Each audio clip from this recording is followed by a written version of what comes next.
எதார்த்தமா அமைஞ்சதா என்ன அப்படின்னு நமக்கு தெரியல. சமீப காலங்கள்ல நம்ம ஜெயம் ரவி சார நெறைய இடத்துல பார்க்கும்போது, பல வலிகள சுமந்துட்டு இருக்க ஒரு மனுஷனா பார்க்க முடியும்போது, இந்த பாடல் வந்து ஏதோ அவருக்காக அவருடைய கதையில கதை மாந்தர்கள மையப்படுத்தி எழுதப்பட்ட பாடல் தான். பட் இருந்தாலும் ஒப்பிட்டு பார்க்கும்போது எதார்த்தமா நடந்த நிகழ்வுகள் வந்து சில சமயம் வந்து இவருக்காக மட்டுமே எழுதப்பட்ட பாடலா, இந்த சமயத்துக்கு ஜெயம் ரவி அவர்கள பத்தின அவர பத்தினன்னு சொல்ல முடியாது. அந்த வலிகளுக்கு ஆறுதல் ஊட்டக்கூடிய ஒரு நாள் எல்லாம் சரியாயிடும். எல்லாம் என்ன என்ன ஆயிட போகுது? நாளைக்கு சரியாயிடும். வாங்க. அப்படிங்கிற மாரியான ஒரு பாடலா தான் இந்த பாடல் வந்து அமைஞ்சது.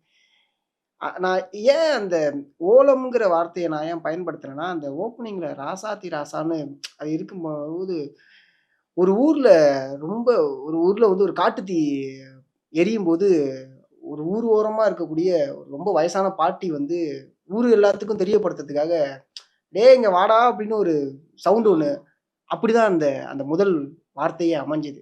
எனக்காக அந்த வார்த்தைய ராசாதி ராசாயம் கோலங்காக்கும் நேசா தளராத தங்கம் நீ தனி காட்டு சிங்கம் ஆகாச நிலவே அரசமர கொழுந்தே கத்தாழ முல்லே கருகாத சொல்லே அசையாத ஆலமரம் அடியோடு சாயும் அசை போட்டு கிடந்த அநியாயக்காரே தீராத காயங்கள் நோயாகுமோ காயாத கண்ணீர் கரை சேருமோ நெஞ்சமே அஞ்சுமோ வஞ்சத்திலே ரத்தமே சிந்துமோ யுத்தத்திலே நெஞ்சமே அஞ்சுமோ வஞ்சத்திலே ரத்தமே சிந்துமோ யுத்தத்திலே கோலங்காக்கும் சாமியும் குருடாகி போனதும் போராடும் மண்ணிலே